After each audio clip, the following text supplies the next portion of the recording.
बिस्मिल्लाहिर्रहमानिर्रहीम। आज का हमारा टॉपिक है परमुटेशन, सिमेट्रिक ग्रुप्स और अल्टरनेटिव ग्रुप्स।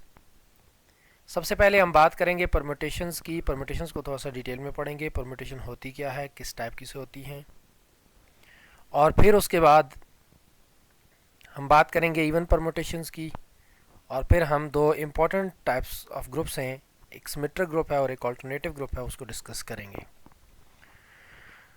सबसे पहले हम स्टार्ट करते हैं बिल्कुल एक सिंपल एग्जांपल से। सपोज करें हमारे पास तीन बंदे हैं, उस्मान, अली और अहमद।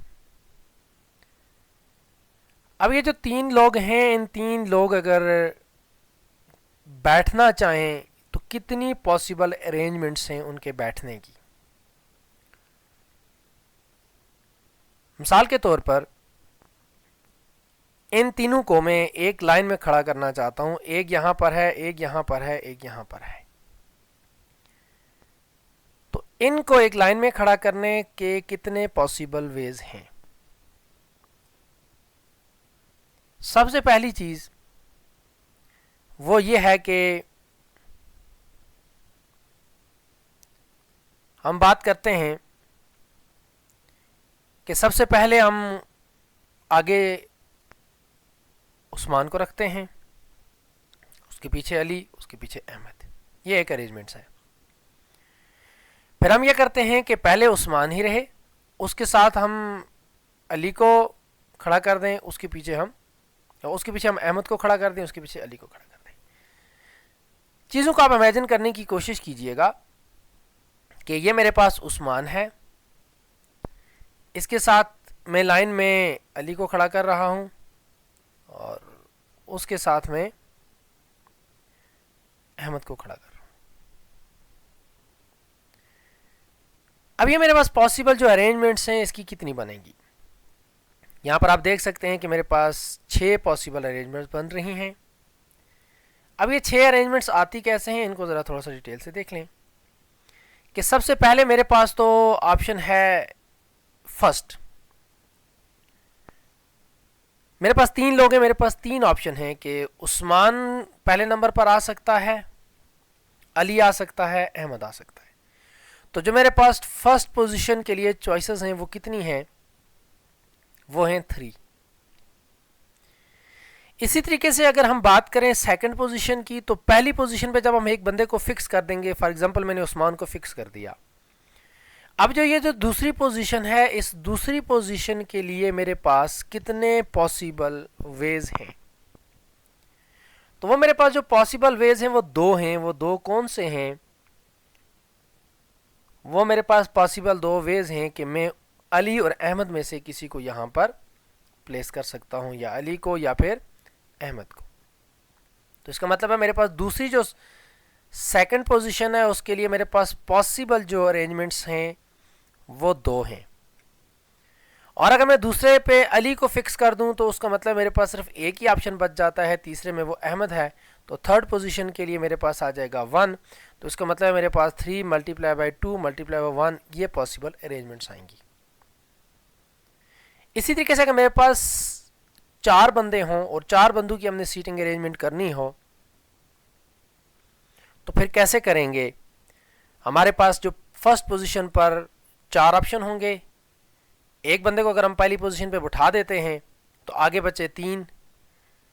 दूसरे बंदे को मैंने सेकंड पोजीशन पे बिठा दिया, आगे बचे 2 और फिर एंड पे बचा 1। तो ये मेरे पास आएगा 4 फैक्टोरियल। ये फैक्टोरियल का आपको पता होगा कि n फैक्टोरियल का मतलब क्या होता है कि हम n को n-1 up to so on multiply करते जाते हैं, 1 तक ले जाते हैं।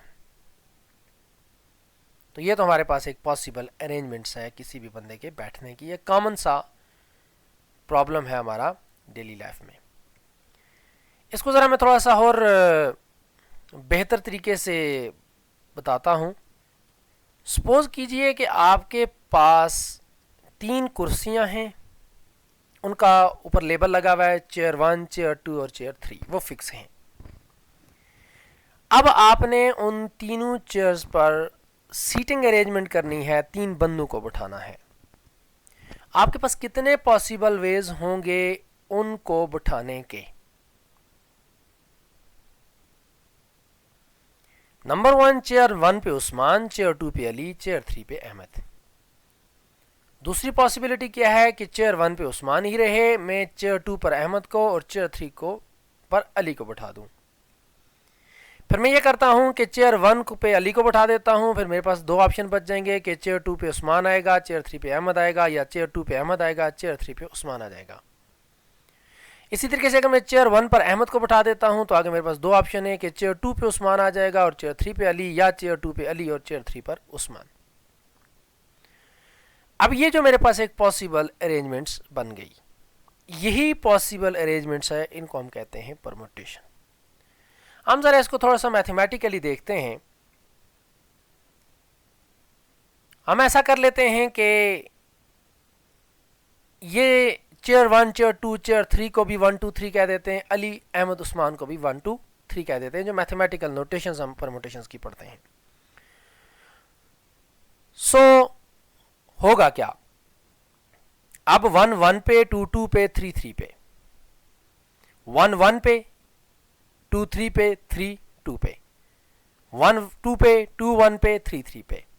तो ये हमारे पास क्या हुआ, ये भी पॉसिबल अरेंजमेंट्स बन गई, लेकिन अब हमने चेयर्स और बंदों को हटाकर हमने 1 2 3 लिख दिया। इसका मतलब क्या हुआ कि मेरे पास दो सेट्स हैं और सेट सेम है, यानी एक सेट है उसी पे हम मैप कर रहे हैं। मिसाल के तौर पर मेरे पास यही वाला सेट है 1 2 3, दूसरी साइड पे यही वाला सेट में ले रहा हूं 1 2 एंड 3।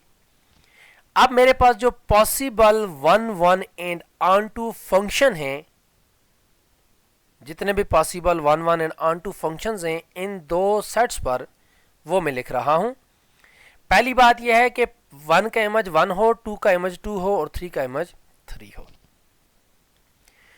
दूसरी बात क्या है, दूसरी बात यह है कि मैं कहता हूं कि 1 का इमेज 2 हो, 2 का इमेज 3 हो और 3 का इमेज 1 हो। ये भी 1 1 और ऑन टू फंक्शन बनेगा। तीसरा मैं फंक्शन बना लेता हूं, तीसरे फंक्शन में यह करता हूं कि 3 को मैं फिक्स कर देता हूं कि 3 3 पर ही रहेगा। तो मेरे पास क्या होगा कि 1 2 पे चला जाएगा, 2 1 पे चला जाएगा। इसी तरह से उससे नेक्स्ट हम डिफाइन कर लेते हैं, मैं कहता हूं कि 1 2 पर है, 2 जो है वो 3 पर है और 3 1 पर मैप हो रहा है। पांचवा एलिमेंट कैसे बनेगा, यानी पांचवा फंक्शन कैसे बनेगा। पांचवें फंक्शन में हम ये कर रहे हैं कि 1 3 पे, 2 1 पे और 3 2 पे चला जाएगा। और इसी तरीके से हमने क्या किया कि 2 को फिक्स कर लिया 1 3 पे और 3 1 पे। तो ये मेरे पास 6 पॉसिबल बाइजेक्टिव फंक्शन बन रहे हैं इस सेट पर। तो अब जब बात करेंगे हम फॉर्मल डेफिनेशन की, तो परम्यूटेशन की फॉर्मल डेफिनेशन क्या होगी, हम कहेंगे the set of all possible bijective function from A to A is called permutations. तो अगर मेरे पास 4 एलिमेंट वाला सेट होगा तो उसके पॉसिबल जो परम्यूटेशंस बनेंगी, यानी जो possible 1 1 and onto bijective functions बनेंगे, वो बनेंगे 16। तो ये तो बात आ गई आपकी परम्यूटेशंस की। होपफुली आपको परम्यूटेशन समझ आ गई होंगी। ये हम बहुत ग्रुप की डेफिनेशन से ही हम इनको डिस्कस करते आ रहे हैं।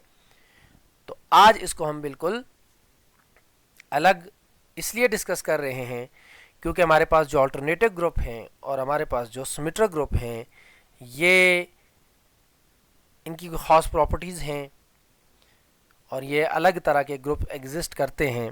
जैसे हमने S3 की बात की, इसी तरह से S4 होगा, S5 होगा, S6 होगा, वो क्या होंगे वो हम डिस्कस करेंगे। तो उसके लिए हमें परम्यूटेशंस का समझना ज़रूरी था। तो एक तो हमारे पास मैंने आपको बताया कि पॉसिबल अरेंजमेंट्स हैं, वो मैंने आपको एग्जांपल दे दी। दूसरा मैंने आपको in term of mathematics, in term of bijective function बता दिया व्हाट इज अ परम्यूटेशन। अब एक चीज़ है वो हम इस तरह से, ये जैसे ये नोटेशन सामने लिखी हुई है, हम यूजुअली इस तरह से नहीं लिखते क्योंकि हमारे पास स्पेस का इशू है। कि अगर हम इस तरह से चीज़ों को लिखना शुरू कर देंगे तो होगा क्या कि हमारे पास एक अच्छी खासी स्पेस चाहिए हमें इसको इस तरह से लिखने की। तो इसको लिखने का एक तरीकाकार है जिसको हम साइकिल नोटेशंस कहते हैं, इसको हम साइकिल की फॉर्म में लिखते हैं। अब साइकिल की फॉर्म क्या है, ये जो है ये तो आइडेंटिटी है जिसमें 1 1 पर है, 2 2 पे है और 3 3 पर है। इसके साथ आप सेकंड को देखें तो सेकंड में हमारे पास 1 1 पर है, इसको हम लिखेंगे ही नहीं। दूसरी चीज क्या है, 2 3 पर है और 3 2 पर है, तो मैं यहां लिखूंगा 2 और 3। इसका मतलब यह है कि 2 जो है वो 3 पे मैप हो रहा है और 3 वापस 2 पे मैप हो रहा है। अच्छा, उसके बाद हम नेक्स्ट देखेंगे ये तीसरे वाली, इसको साइकिल की फॉर्म में कैसे लिखेंगे। मैं स्टार्ट करूंगा 1 से। 1 किस पर है, 2 पर, और 2 किस पे है, वापस 1 पर। 3 फिक्स है, 3 हम नहीं लिखते। अब हम आते हैं ये वाली जो परमुटेशन है इस पर। अब यहां मैं 1 से स्टार्ट करता हूं तो 1 का इमेज क्या है, इसके बाद हम इसका इमेज लिखेंगे। इसका इमेज है 2। फिर हम देखेंगे इस 2 का इमेज क्या है और इस 2 का इमेज क्या है, 3। तो ये मेरे पास 1 2 3 आ गया। एक्चुअली ये परमुटेशन ये है जिसको हम साइकिल की फॉर्म में लिख रहे हैं।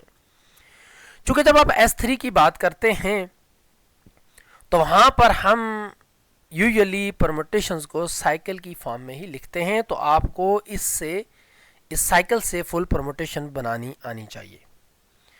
सिमिलरली आप इसको देख लेंगे तो मैंने 1 से स्टार्ट किया तो 1 का इमेज कौन सा था, 3, यानी 1 के नीचे क्या है, 3, तो मैंने 3 लिख दिया। मैं 3 ढूंढा तो 3 ये था, तो 3 के नीचे क्या है, 2, तो 3 के नीचे 2 और 2 के नीचे क्या है, 1, तो वो वापस 1 आ गया। तो ये हमारे पास साइकिल्स की फॉर्म में आ गए ऑल पॉसिबल एलिमेंट्स, जिसको आप क्या कह रहे थे, S3।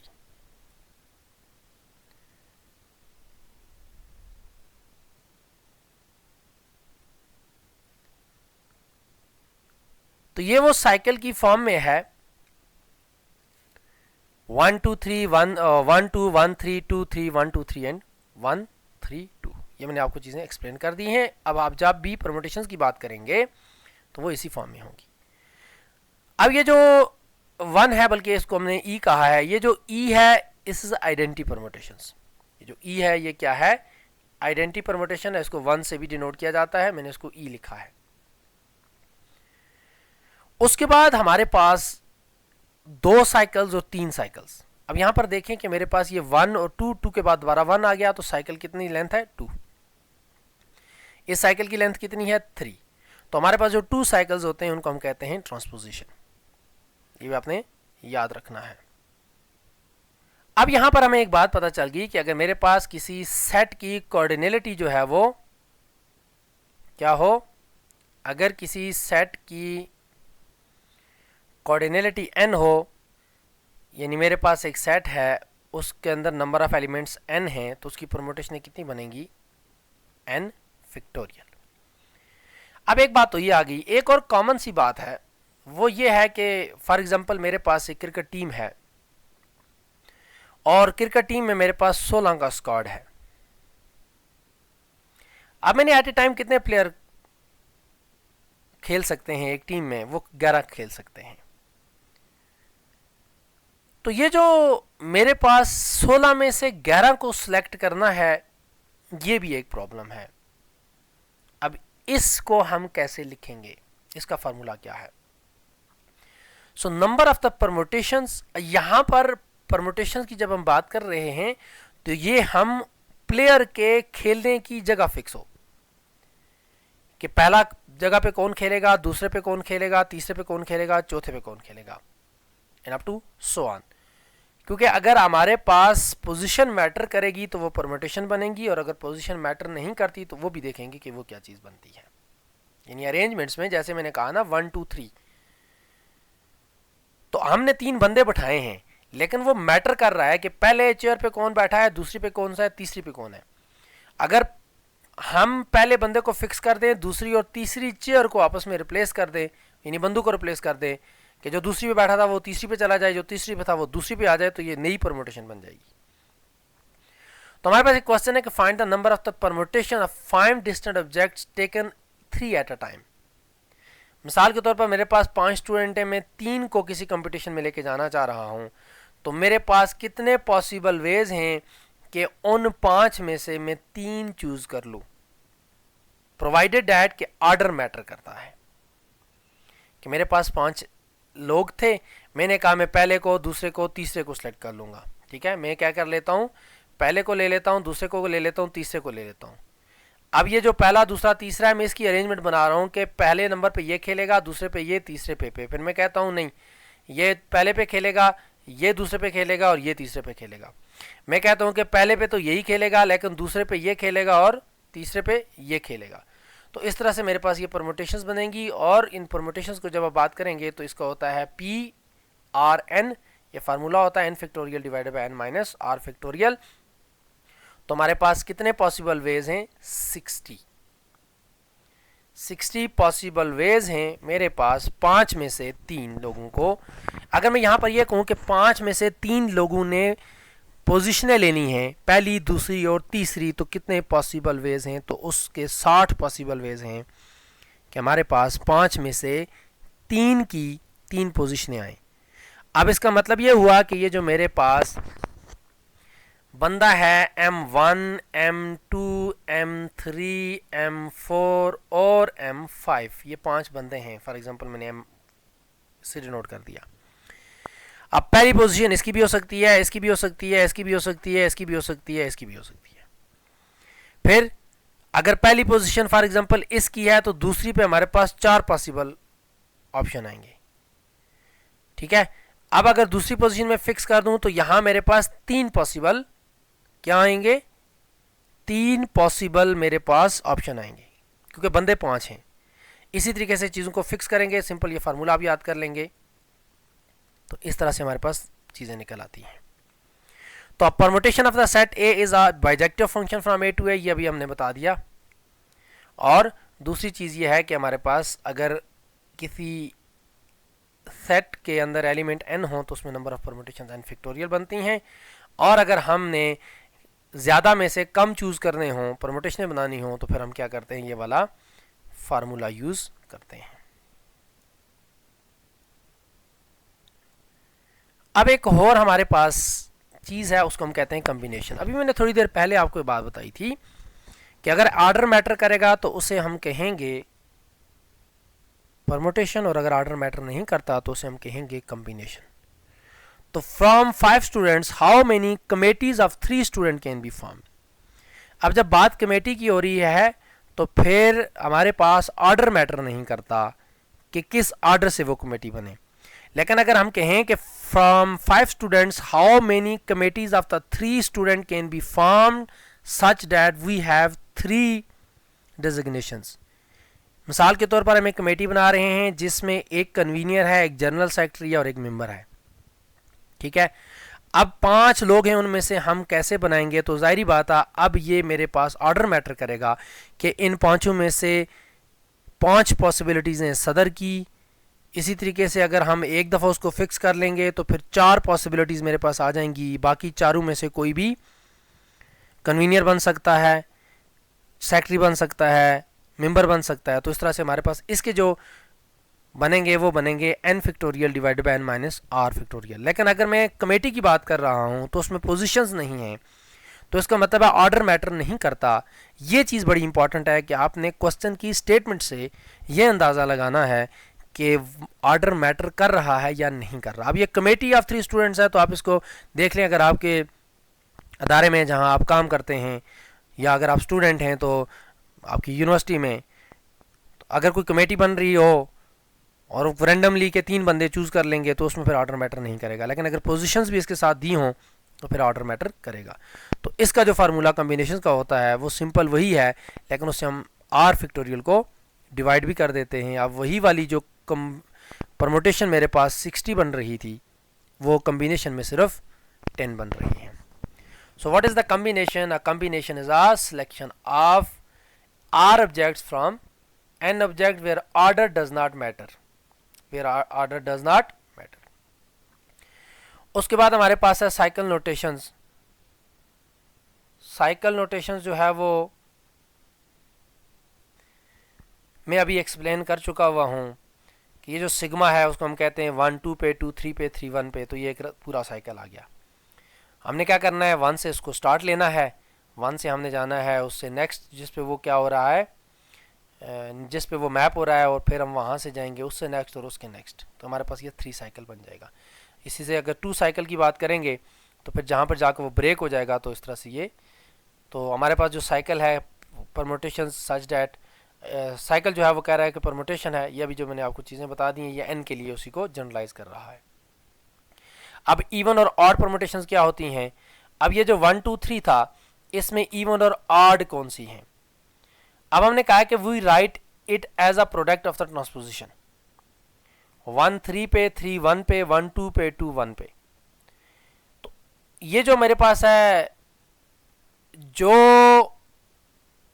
परम्यूटेशंस को, ये जिस साइकिल को हम as a product of 2 transposition लिख सके, as a product of 2 transposition लिख सकते हैं, उसे हम कहते हैं कि वो इवन परम्यूटेशन है, और अगर ना लिख सकें तो हम क्या कहते हैं कि वो ऑड परम्यूटेशन है।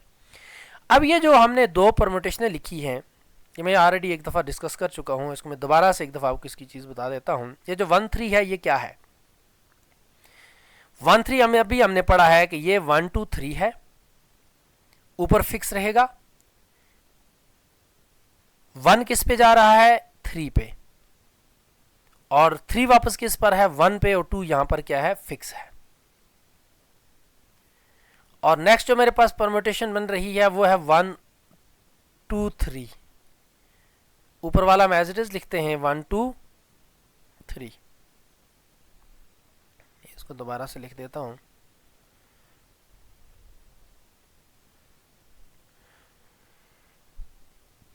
पहली जो मेरे पास परम्यूटेशन बनी थी 1 3 वाली, वो थी 1 2 3, ये मैं फिक्स कर देता हूँ, दूसरे में भी मैं 1 2 3 क्या कर देता हूँ, फिक्स कर देता हूँ। ये ऊपर वाला सेट एक ही जैसा रहता है, ठीक है। नीचे क्या है कि यहाँ 1 3 पर जा रहा है और 3 1 पे जा रहा है, तो इसका मतलब है 2 फिक्स है। दूसरे में क्या हो रहा है, 1 2 पे जा रहा है और 2 1 पे जा रहा है, और जो इसमें मौजूद नहीं है वो फिक्स है, यानी वो अपना इमेज खुद है। अब इसके जो मल्टीप्लिकेशन का तरीकाकार होता है वो बहुत आसान है।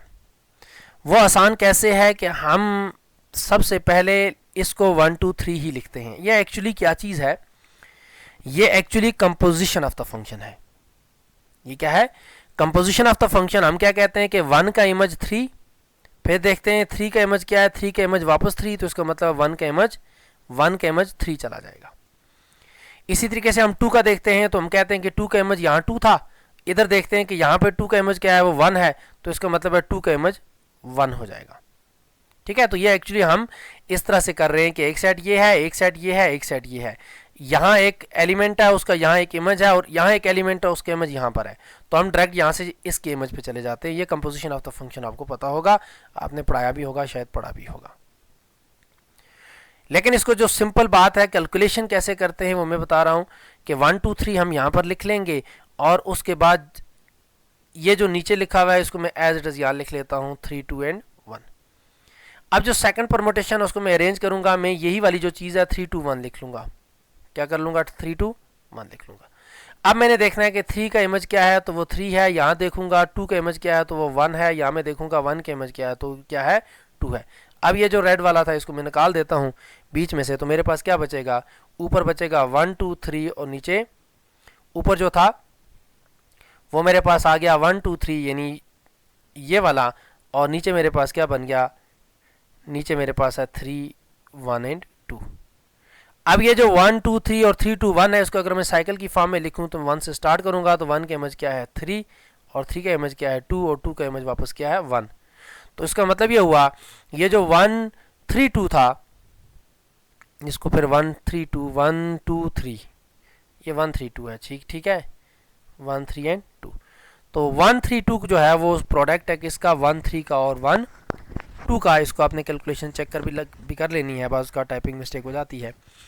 तो it is the product of the 2 transposition. तो हमारे पास जो 2 ट्रांसपोजिशन का मतलब अभी हमने पढ़ा है कि 2 साइकिल वाला, उसको हम क्या कहेंगे, इवन परम्यूटेशन।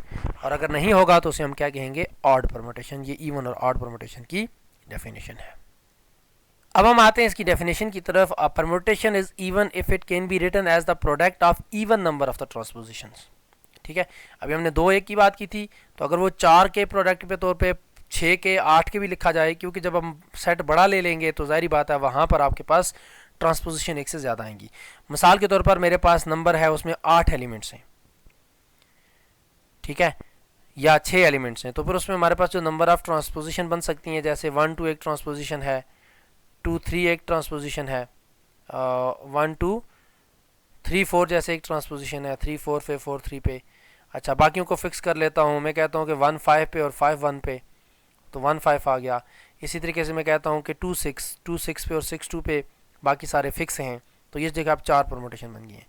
अब हम करेंगे क्या कि इन चारों को आपस में मल्टीप्लाई करेंगे। इन चारों को मल्टीप्लाई करने का तरीका वही है कि अब आप 4 फंक्शंस का कंपोजिशन ले रहे हैं, तो करने के बाद आपके पास एक परमुटेशन आ जाएगी। वो जो परमुटेशन होगी वो हमारे पास इवन परमुटेशन होगी, क्योंकि वो 4 ट्रांसपोजिशन की का प्रोडक्ट है। और अगर इवन का होगा तो हम क्या कहेंगे, इसका तरीकाकार फिर वही है कि आप 3 साइकिल्स को आपस में मल्टीप्लाई करें, तो जो साइकिल आ जाएगा वो क्या होगी, वो हमारे पास ऑड परमुटेशन बन जाएगी। तो ये इवन और ऑड परमुटेशन की डेफिनेशन है। अब हमारे पास बहुत इंपॉर्टेंट कंसेप्ट है सिमेट्रिक ग्रुप का, उसको हम देखते हैं वो क्या है।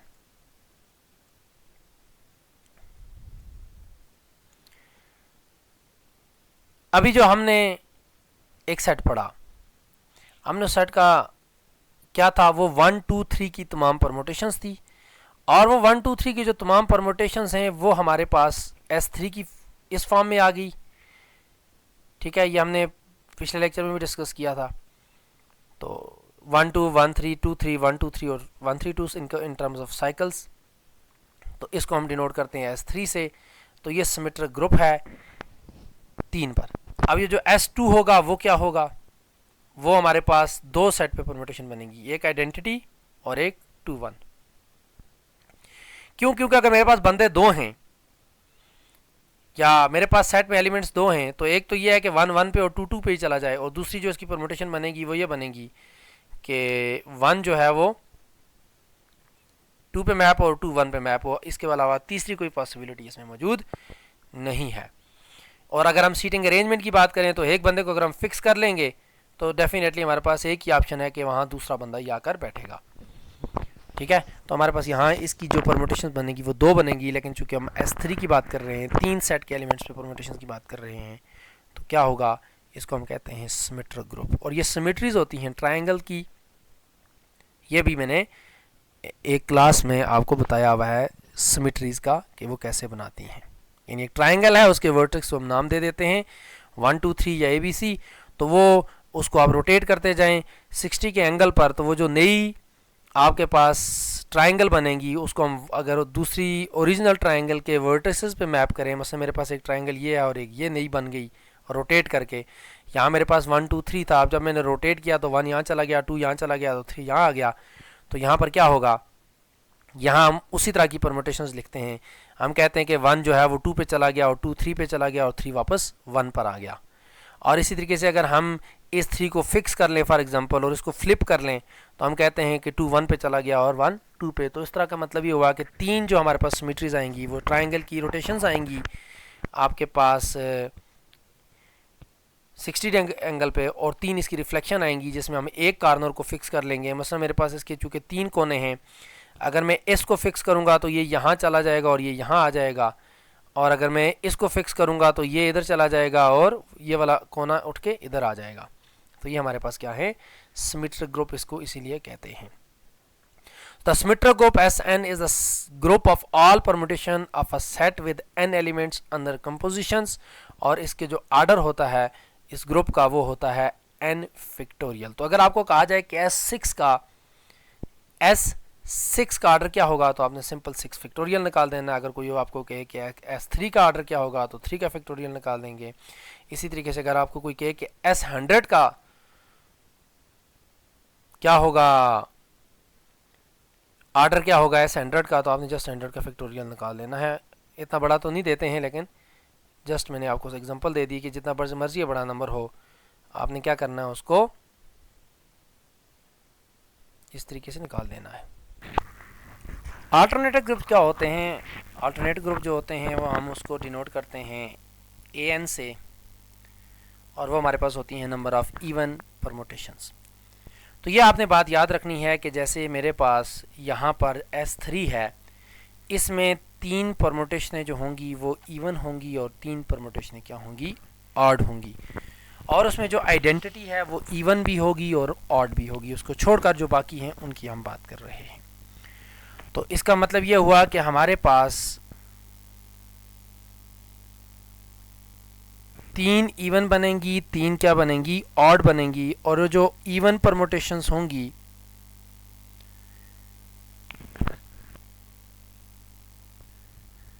बल्कि यहाँ पर एक चीज़ आप करेक्ट कर लें कि जो आइडेंटिटी है वो सिर्फ इवन परमुटेशन बनेगी, वो ऑड नहीं होगी, क्योंकि बाकी जो है एक तो आइडेंटिटी हमेशा इवन होगी, ठीक है। बाकी आपके पास जो रिमेनिंग बचेंगे n-1 एलिमेंट, n-1 जैसे यहाँ पर 6 थे तो बच गए 5, तो इनमें से जो n/2 होंगे वो ऑड होंगे और बाकी जो n/2-1 होंगे वो इवन होंगे।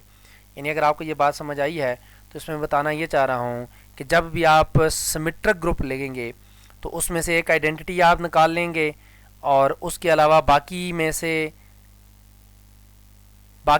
आधे में से एक कम। यानी जैसे ये 5 था तो 5 में से 5 का आधा आ गया, 5 में से हम एक निकाल देंगे और यानी n-1 डिवाइडेड बाई 2, ठीक है।